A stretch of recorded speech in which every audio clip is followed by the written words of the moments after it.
1 mayda dähmetkeşleriň halkara bayramy tutuş regionda ýörüşler we demonstrasiýalar bilen bellendi.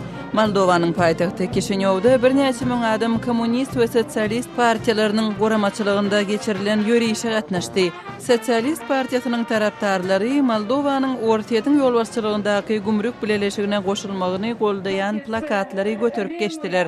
Bu partiýanyň agdalary Moldowanyň häzirki hökümetini dargatmaga çagyryş etdiler. Ukrainanyň gündogorundaky Harkiv şäherinde kommunistleriň tarapdarlary we ortaýa tarapdar aktivistler antifaşist diýilip adlandyrylan ýörüş geçirdiler.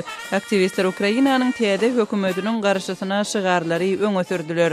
Harkiv Ukrainanyň gündogorunda aprel aýynyň başynda ortaýa tarapdar aktivistler tarapyndan hökümet binalary eýlenen ençime şäheriň biri.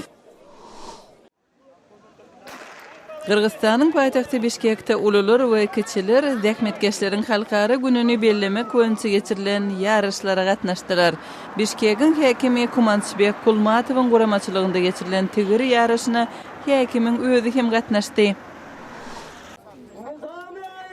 Awganistanyň paýtagty Kabulda dähmetkeşleriň bileleşikleriniň milli toporlarynyň agdalary hökümeti dähmetkeşleriň hukuklaryny goramagy, howpsuzlyk düzgünlerini işläp düzmäge we ýersizligi adaltmaga çagyrdylar. Dähmetkeşleriň hukuklaryny goramak boýunça bu talaplar Awganistanyň demirgadygynda kömür käni ýumrulyp 18 işgäriň helak bolmagynyň ýa edildi. Irakda saýlaw resmiýetleri 30 aprelde geçirilen saýlawlaryň netijelerini hasaplaýarlar. Ses berejileriň gatnaşyk derejesiniň 60% töwereginde bolanlygy aýdylýar. Ilkinji netijelerin adyndan 2 hepdäçenli mälim edilmejek aýdylýar. Saýlawlaryň netijeleri ýurdun premier ministri Nuri Al-Malikiniň wezipesinde galyp galmajagyny kesgitler.